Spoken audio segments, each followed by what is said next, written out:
Hey y'all, Jamie here. Proud 55-year-old trans woman from New Orleans. So, where last I left off. Well, my best friend Terry died of a brain aneurysm because a boy named Sean threw her down a flight of stairs on Bourbon Street. And it took about 6 weeks for her to die. It was slow, it was drawn out, and it was hideous. And, it changed me fundamentally. So I said a group of us, 12 of us, walked over the morning that it happened. We went to a Catholic church, loud, mad. We were mad. I'll be honest, we were mad at everything, including God, you know? And we were mad at men, most of all. Because let me be clear about something. This whole thing about violence against trans people, it's fucking men. Men. Women aren't going around killing trans women. Men are. Men that know us. Men that want it and hate themselves for wanting it. And that's the real tea. So until men get over their fucking shame about their adoration for us, this shit's going to continue to happen throughout time. As sad as that is. Now, I promised that I would show a picture of Terry and the tattoo. Now, that's me, and that's the tattoo. And, yeah, sorry, I don't know how to, superimpose it into the video. So I just figured, okay, show the picture. But, yeah, so we lit candles. And then we went back to the bar. And then over the next couple of days, I made arrangements. There was, if any of you have been watching a while, there was a girl named Chili Pepper who had stabbed a guy I was seeing because she was seeing him too. She had stabbed him with a butcher knife and ruptured his, collapsed his lung. And she was hunting me with the knife for a while. But anyway, her and I had made up. Okay, I know that sounds twisted, but we had made up. And she liked Terry a lot. And so her and a girl named Kira, and we piled into Mickey's car, and we took off to Houston.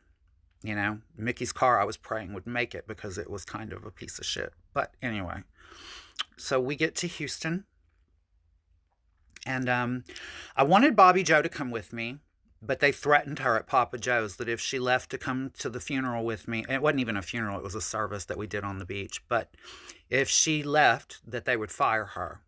A girl named Gigi had said that she would fire her.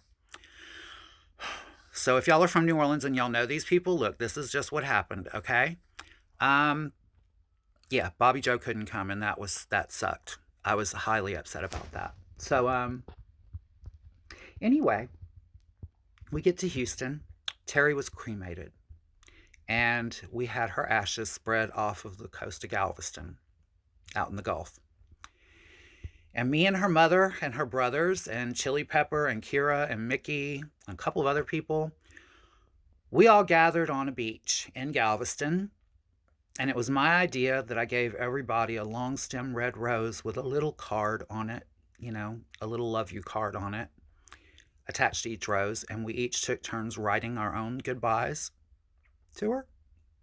And we wrote, "We love you" in the sand, real big. And we stood around, and Chili Pepper actually gave the eulogy, if you want to call it that.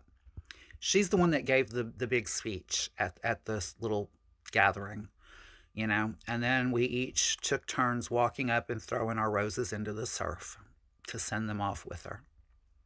And that was how I said goodbye to my best friend.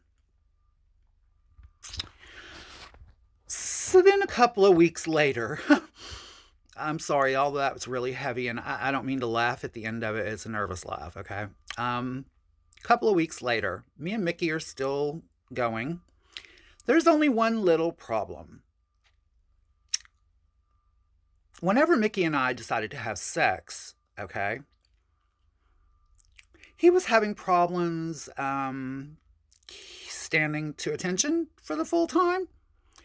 But, see, I had dysphoria so bad about my bottom parts that I used to try to keep a washcloth over my bits down there when I was having sex with guys for fun, for free, and especially with boyfriends. I would try to keep a cloth over it, because I hated it. I didn't want to see it, and I didn't want them to see it.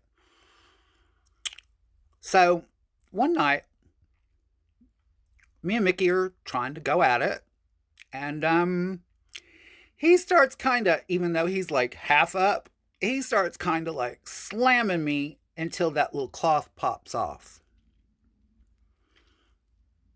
As soon as he saw what I had been hiding,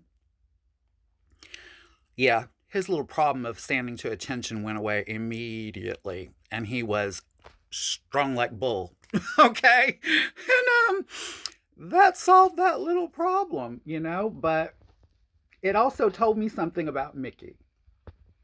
And there were a lot of things I was about to find out about Mickey. A lot. And it wasn't good. And if y'all want to know what happens next, y'all know the routine. Be here tomorrow and I will too. I love you all. I love you all for watching, and I love you for the comments. Talk to you later. Bye-bye.